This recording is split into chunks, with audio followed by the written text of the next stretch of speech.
तो स्टूडेंट, आज हम बात करेंगे इंडियन कॉन्स्टिट्यूशन के एक बेहद महत्वपूर्ण आर्टिकल, वह है आर्टिकल 4, अनुच्छेद 4। इसकी शब्दावली इतनी कठिन है कि जिसे आप एक बार पढ़ें तो समझ आता भी नहीं। तो आर्टिकल जो 4 का संदर्भ है वो ये है कि अगर संसद अनुच्छेद 2 और अनुच्छेद 3 अर्थात नए राज्यों का निर्माण और नए राज्यों का भारतीय संघ में प्रवेश अगर ये करना चाहती है तो क्या संसद को इसके लिए संविधान संशोधन की आवश्यकता होगी?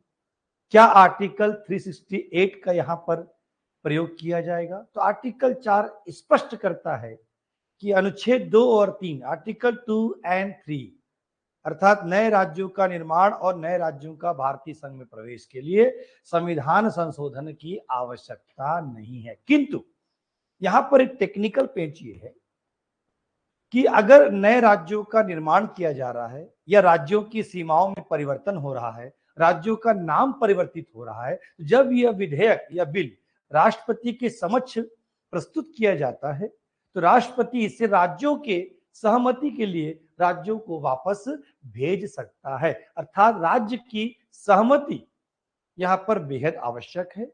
राज्य अपनी सहमति कितने दिन में देंगे इसके लिए राष्ट्रपति द्वारा एक समय निर्धारित किया जाता है।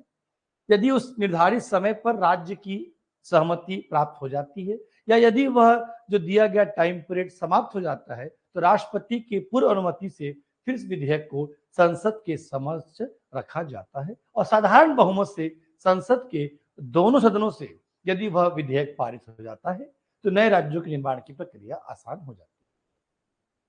तो मेरे हिसाब से अब आप आर्टिकल 4 के संदर्भ को समझ चुके होंगे। Thank you.